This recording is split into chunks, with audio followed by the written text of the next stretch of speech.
Hello student, मैं रमाकांत स्वागत करता हूं आज की इस वीडियो में जिसमें हम लोग क्लास 10th हिंदी का क्वेश्चन पेपर सॉल्व करेंगे। प्यारे बच्चों, जल्दी से एक बार बताएं कि क्या आवाज़ एकदम प्रॉपर आ रही है, तो हम लोग अपना सेशन स्टार्ट करेंगे। तो देखेंगे आज के सेशन का पहला क्वेश्चन, जिसमें कह रहा है शुक्ल युग का नामकरण किस विद्वान के नाम पर किया गया है। आप लोग ऑप्शन देखेंगे, उसके बाद में इसका आंसर बताएंगे। वशीधर शुक्ल दिया गया है, आचार्य रामचंद्र शुक्ल दिया गया है, उसके बाद में दिया गया है वैकुंठनाथ शुक्ल, उसके बाद में रामचरण शुक्ल। क्या होगा इसका आंसर, आप लोग बताएंगे। तो यहाँ पर जो दिया गया है आप लोग का बी ऑप्शन, ठीक है, आचार्य रामचंद्र शुक्ल इस क्वेश्चन का सही आंसर हो जाएगा। इसके बाद देखेंगे हम लोग 2 नंबर क्वेश्चन, ठीक है, बहुत ही महत्वपूर्ण क्वेश्चन। सेवा सदन उपन्यास के लेखक हैं, कौन है आप लोग को ये बताना है। तो इसके लेखक आप लोग को बहुत अच्छे तरीके से मालूम है कौन है, प्रेमचंद्र जी हैं, ठीक है। आप लोग बताएंगे कंकाल, ठीक है, कंकाल, ठीक है, इसके लेखक कौन है, सभी बच्चे कमेंट बॉक्स में जरूर से जरूर बताइएगा। ओके, तीसरा क्वेश्चन देखेंगे हम लोग।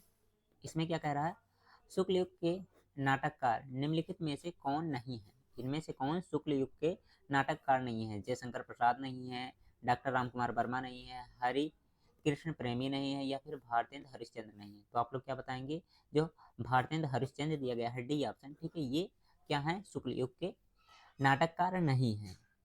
आगे 4 नंबर प्रश्न है, प्रसिद्ध आत्मकथा क्या भूलूं क्या याद करूं, ठीक है, के लेखक कौन है। ठीक है, इसके लेखक आपको कौन है ये बताना है। हरिवंश राय बच्चन, ठीक है, उसके बाद में है डॉक्टर राजेंद्र प्रसाद, उसके बाद में पांडे बेचन शर्मा उग्र, उसके बाद में लिया गया है राम विलास शर्मा। तो सही आंसर की बात करेंगे तो यहाँ पर जो दिया गया इस क्वेश्चन का ए ऑप्शन सही आंसर हो जाएगा आप लोग का, क्या, हरिवंश राय, ठीक है, बच्चन, ठीक है। ओके, आगे बढ़ जाए अगले क्वेश्चन की तरफ हम लोग। देखेंगे हम लोग 5 नंबर क्वेश्चन, और आप लोग बताइएगा इसका क्या आंसर होगा। इसमें क्या है, निम्नलिखित में से कौन प्रसिद्ध यात्रा साहित्यकार हैं। जयशंकर प्रसाद, प्रेमचंद, राहुल संख्यान, ठीक है, उसके बाद में दिया गया है हजारी प्रसाद द्विवेदी। तो कौन हो जाएंगे इसमें, राहुल जो दिया गया है यहाँ पर, ही ऑप्शन इस क्वेश्चन का सही आंसर हो जाएगा। आगे है 6 नंबर प्रश्न आप लोग का, रीतकाल के वीर रस के प्रसिद्ध कवि कौन है। इनमें से देव हैं, या फिर घनानंद हैं, भूषण है, या फिर बिहारी हैं। तो कौन हो जाएंगे, भूषण, यहाँ पर सी ऑप्शन आप लोग का सही आंसर हो जाएगा। आगे है 7 नंबर प्रश्न आप लोग का, रामचंद्र का बहुत ही महत्वपूर्ण एक रचना है ये, कि रचनाकार कौन है, बिहारी जी हैं, या फिर केशवदास, भूषण, या फिर मतिराम। तो कौन होंगे यहाँ पर, केशवदास, ठीक है, इस क्वेश्चन का जो दिया गया है यहाँ पर बी ऑप्शन आप लोग का सही आंसर हो जाएगा। आगे है 8 नंबर क्वेश्चन, प्रिय प्रवास किसकी रचना है। जयशंकर प्रसाद की है, श्रीधर पाठक की है, या फिर सियाराम शरण गुप्त का है, या फिर अयोध्या सिंह उपाध्याय हरिऔध का है। ठीक है, कभी कभी इनका नाम पूरा पूरा नहीं लिखा जाता, केवल हरिऔध रखा जाता है। ठीक है, क्या लिखा जाता है, हरिऔध लिख दिया जाता है। ठीक है, तो आप लोग क्या कहेंगे, हरिऔध, ठीक है। इस क्वेश्चन का जो दिया गया है यहाँ पर डी ऑप्शन सही आंसर हो जाएगा।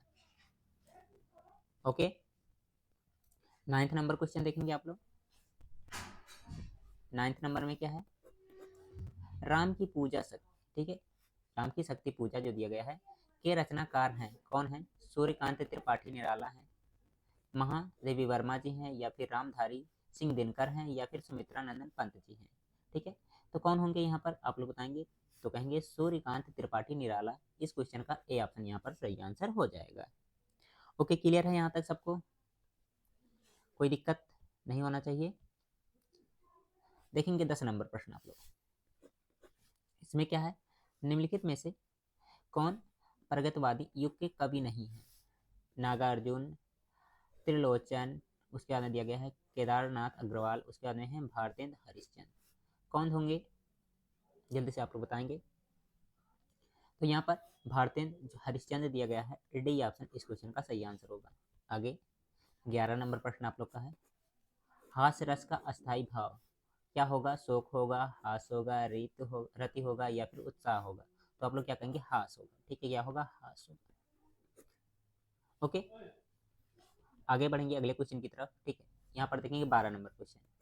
इसमें क्या दिया गया है, एक आपको पंक्ति दी गई है, इसको पढ़ करके बताना आप में इसमें कौन सा अलंकार है। ठीक है, उत्प्रेक्षा अलंकार है, रूपक अलंकार है, ठीक है, उपमा अलंकार है या फिर एमक अलंकार है। तो क्या होगा, यहाँ पर उत्प्रेक्षा अलंकार होगा। ए ऑप्शन इस क्वेश्चन का सही आंसर हो जाएगा। नेक्स्ट 13 नंबर प्रश्न देखेंगे आप लोग। इसमें क्या है, ठीक है, दिया गया है एक पंक्ति, लिखकर लोहित लेख डूब गए दीना मण आ। ठीक है, वायम संध सक देख तर्क बुद्ध दे रहा। ठीक है, इसको पढ़ करके आपको छंद बताना है। क्या होगा, रोला होगा, दोहा होगा या फिर वैरव होगा या फिर सोरठा होगा। तो क्या कहेंगे आप लोग, ये हो जाएगा सोरठा। सोरठा का बहुत ही महत्वपूर्ण एग्जाम्पल है। ठीक है, पहले लिखने के लिए आता था तो यही याद करके सब लोग लिखते थे, पढ़ने में भी आसान है। 14 नंबर प्रश्न जो दिया गया, इसमें कह रहा उपसर्ग से बना शब्द नहीं है, इसमें से कौन सा एक ऐसा शब्द है जिसमें उपसर्ग नहीं लगा है। तो ये देखेंगे, लिखा गया उपदेश, इसमें भी लगा है उप। ठीक है, उपनाम, ठीक है, उपवन, ठीक है, इनमें लगा है नहीं, कौन सी है, ठीक है, ऊपर वाले में। तो इस क्वेश्चन का बी ऑप्शन सही आंसर होगा, क्योंकि यहाँ पर पूछ रहा नहीं। ओके, 15 नंबर क्वेश्चन देख लो फिर। इसमें क्या कह रहा है, दैनिक शब्द में किस प्रत्यय का प्रयोग हुआ है। ठीक है, इक का हुआ है या फिर दिन का हुआ, अनेक हुआ है या इनमें से सभी। तो यहाँ पर क्या हो जाएगा, इक प्रत्यय का यूज हुआ है। तो ए ऑप्शन सही आंसर होगा यहाँ पर। चलो बढ़ते हैं फिर अगले क्वेश्चन की तरफ हम लोग। 16 नंबर प्रश्न, इसमें क्या लिखा गया है, त्रिवेणी में कौन सा समास है। ठीक है, क्या होगा, द्वंद्व समास होगा, कर्मधारय समास होगा या द्विगु होगा या फिर अव्ययी भाव होगा। तो यहाँ पर क्या हो रहा है, त्रिवेणी यानी कि 3 काउंटिंग का आ रहा है ना, तो क्या हो जाएगा, द्विग समास। सी ऑप्शन यहाँ पर सही आंसर आप लोग कहेंगे हो जाएगा। आगे देखेंगे अगला क्वेश्चन, क्वेश्चन नंबर जो दिया गया है आप लोग का कौन सा, 17 है। ठीक है, इसमें क्या कह रहा है, निम्नलिखित में से गंगा का पर्यायवाची नहीं है, भागीरथी या फिर कालिंदी, सुरसारी या फिर देव नदी। तो क्या होगा, कालिंदी। ठीक है, इस क्वेश्चन का बी ऑप्शन सही आंसर होगा। आगे अगला क्वेश्चन है 18 नंबर। इसमें क्या लिख रहा है, इत्यादि का सही संध विच्छेद है कौन सा, इत धन आदि है या फिर इत धन आदि है, कौन सा होगा आपको ये बताना। तो यहाँ पर ए ऑप्शन जो दिया गया, इत धन आदि। ठीक है, याद रखिएगा, ये भी बहुत ही इंपॉर्टेंट है, आप लोग बताइएगा। ठीक है, इत्यादि कौन सा संधि है। ठीक है, सभी बच्चे जरूर से जरूर बताएंगे कमेंट बॉक्स में। आगे 19 नंबर जो प्रश्न दिया गया है, इसमें क्या करा, फल शब्द का तृतीय विभक्त एवं बहुवचन बताना है। तो इसका तृतीय विभक्त और बहुवचन क्या हो जाएगा, फले हो जाएगा। डी ऑप्शन सही आंसर होगा। 20 नंबर क्या है, हस्तु धात रूप का वचन एवं क्या बताना, आपको पुरुष बताना है। कौन सा होगा आप लोग बताएंगे। तो ये होगा एक वचन प्रथम पुरुष, एक वचन प्रथम पुरुष। सी वाले ऑप्शन में दिया गया है, तो यहाँ पर सी ऑप्शन आप लोग सही आंसर बता देंगे। आगे इसके बाद में आपका खंड 22 स्टार्ट हो गया, जिसमें वर्णात्मक प्रश्न। ठीक है, वर्णात्मक प्रश्न का पहला क्वेश्चन क्या है, इसमें कह रहा है निम्नलिखित में से किसी एक गद्यांश पर आधारित प्रश्नों के उत्तर दीजिए। ठीक है, क्या है, नीचे एक गद्यांश, दो गद्यांश दिया गया, उनमें से किसी एक को ही सॉल्व करके आंसर करना है। जैसे देखिए ये दिया गया गद्यांश, ठीक है, इसको आपको रीड आउट करना। उसके बाद नीचे 3 क्वेश्चन दिए गए हैं। पहला क्वेश्चन है, उपयुक्त गद्यांश का संदर्भ लिखिए। उसके बाद में दूसरा वाला जो क्वेश्चन दिया गया है, कह रहा है गद्यांश के रेखांकित अंश की व्याख्या कीजिए। उसके बाद में अगला क्वेश्चन जो दिया गया है, इसमें क्या करा, लेखक ने विश्वास पात्र मित्र की तुलना किससे और क्यों की गई है। ठीक है, तो यह पर जो आपको गद्यांश दिख रहा है, ठीक है, इसको पढ़ेंगे तो आपको पता चलेगा किससे तुलना की है और क्यों की है, तो एकदम अच्छे तरीके से समझ में आ जाएगा आप लोग को। ओके, आगे दूसरा वाला भी दिया गया है। ठीक है, तो इसको भी पढ़ करके आप लोग आंसर कर सकते हैं, चाहे नीचे वाला चाहे ऊपर वाला। ठीक है, आप लोग इन सारे पैसेज को एकदम अच्छे तरीके से तैयार करिएगा और इनका रिवीजन भी करते रहिएगा। क्वेश्चन वही सेम सेम आने वाले हैं। ठीक है, 3 ही क्वेश्चन आएंगे, 6 नंबर का ये क्वेश्चन होता है। ओके, इसके बाद में दूसरा क्वेश्चन जो दिया गया है, निम्नलिखित में से किसी एक पद्यांश पर आधारित सभी प्रश्नों के उत्तर दीजिए।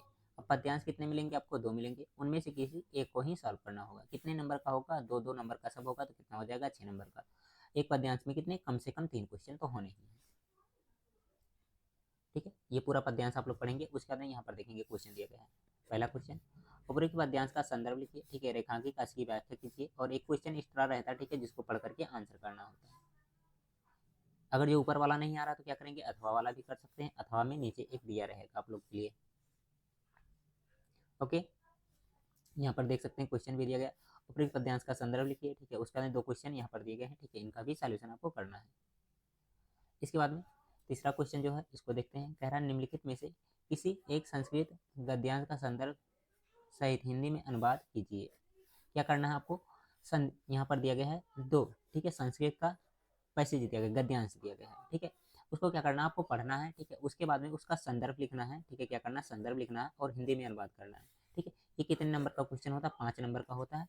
2 नंबर आपका संदर्भ लिखने के लिए मिलता है, 3 नंबर क्या मिलता है आप लोग के लिए, हिंदी में अनुवाद करने के लिए, ठीक है। तो वाराणसी वाले ये चैप्टर से ये पहला दिया गया है, ठीक है, और ये क्वेश्चन ये दिया गया है संस्कृति, ठीक है।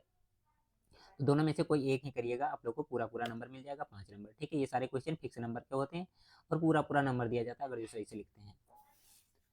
इसके बाद में 4 नंबर क्वेश्चन, निम्नलिखित में से किसी एक संस्कृत पद्यांश का संदर्भ सहित हिंदी में अनुवाद कीजिए, ठीक है। अब यहाँ पर संस्कृत में क्या दिए गए, 2 पद्यांश दिए गए, दोनों में से किसी एक का क्या करना है, आपको संदर्भ लिखना है, ठीक है, और क्या करना है, हिंदी में अनुवाद करना है। फिर से वो कितने नंबर का होगा, ये 5 नंबर का आपका होने वाला है। आगे इसके बाद में आपका आ गया खंडकाव्य। खंडकाव्य में आपके सिलेबस में जो रहता है वही आपको लिखना होता है, 3 नंबर का ये भी क्वेश्चन होता है। जैसे हमारे यहाँ का है, ठीक है, सिद्धार्थनगर यानी कि पश्चिम मंडल का क्या होता है, मुक्तिदूत, ठीक है। तो मुक्तिदूत जरूर से जरूर सभी बच्चे यहाँ के तैयार कर लेंगे। बाकी आप लोग के लिए क्या है, ठीक है, कमेंट बॉक्स में जरूर बताइएगा कि आप लोग का सिलेबस में क्या चलता है और आप लोग कहाँ से हैं, ओके। इसके बाद में आ जाएगा 6 नंबर क्वेश्चन, ठीक है। 6 नंबर क्वेश्चन में क्या दिया गया है, कह रहा दिए गए लेखकों में से किसी एक लेखक का जीवन परिचय देते हुए उनकी एक प्रमुख रचना का उल्लेख कीजिए, ठीक है। अगर जो जीवन परिचय लिखते हैं तो आप लोग को 3 नंबर मिलेगा, ठीक है। अगर जो उनकी रचना भी उल्लेख करते हैं तो कितना, 2 नंबर, मिला जुला करके कितने, 5 नंबर का ये क्वेश्चन आप लोग का हो जाएगा। ऑप्शन में कितने दिए गए हैं, 3 लोग, तीनों में से किसी एक को करना है। आचार्य रामचंद्र शुक्ल दिए गए हैं, जयशंकर प्रसाद, डॉक्टर राजेंद्र प्रसाद। इसके बाद में खा वाला क्वेश्चन जो दिया गया है, कह रहा है दिए गए कवियों में से किसी एक का कवि का जीवन परिचय देते हुए उनकी एक प्रमुख रचना का उल्लेख कीजिए, ठीक है। महाकवि सूरदास दिए गए हैं। उसके बाद दूसरा क्वेश्चन दिया गया बिहारी लाल, महादेवी वर्मा और श्याम नारायण पांडे, ठीक है। 4 दिए गए हैं, चारों में से किसी एक का करना है, 5 नंबर का ये भी आपका होने वाला है। 7 नंबर क्वेश्चन, इसमें क्या कह रहा है, अपने पाठ्य पुस्तक से कंठस्थ कोई एक श्लोक लिखिए जो इस प्रश्न पत्र में ना आया हो। मतलब क्या है, 2 नंबर का आपका श्लोक लिखने के लिए भी आएगा और सबको लिखना ही लिखना पड़ेगा, ठीक है, क्योंकि ये अथवा में नहीं आता, आपको याद करके लिखना ही पड़ेगा, नहीं लिखेंगे तो नंबर नहीं मिलेगा। उसके बाद में क्वेश्चन आने गया, ठीक है, कह रहा निम्नलिखित में से इन्हीं 2 प्रश्नों के उत्तर संस्कृत में दीजिए। 1 2 3 4 क्वेश्चन दिए गए हैं, 4 में से 2 ही को आपको सॉल्व करके आंसर करना है। इसके बाद में आप लोग को आ गया निबंध, ठीक है। निबंध में क्या है, निम्नलिखित में से किसी एक विषय पर निबंध लिखिए, कम से कम कितना, 150 से 200 शब्द का, ठीक है। ये 7 ही नंबर का होता है, ठीक है, 9 नंबर का तो नहीं होने वाला है। इसमें पहला दिया गया है विज्ञान, वरदान या शराब, ठीक है। उसके अंदर दिया गया है बेरोजगारी की समस्या और समाधान, और तीसरा वाला क्वेश्चन दिया गया है जल है तो कल है, ठीक है। उसके अंदर 14 क्वेश्चन दिया गया है विद्यार्थी जीवन में अनुशासन का महत्व, ठीक है। और इसके बाद में एक क्वेश्चन और होता है आपका पत्र लिखना, ठीक है। तो पत्र लिखना अगर जो आपको आता है तो बहुत अच्छी बात है, नहीं आता है तो कहेंगे एक वीडियो अलग से आपको बना करके बता दिया जाएगा जो इंपॉर्टेंट आप लोग के लिए है, और लिखने का तरीका भी बता दिया जाएगा। आज का वीडियो आप लोग को कैसा लगा कमेंट बॉक्स में जरूर बताइएगा। अच्छा लगा है तो लाइक करिए, शेयर करिए। बाकी अगर जो इसका PDF आपको चाहिए तो टेलीग्राम ज्वाइन कर लीजिए, वहाँ पर आपको इसका PDF भी मिल जाएगा। ओके, बाय बाय प्यारे बच्चों।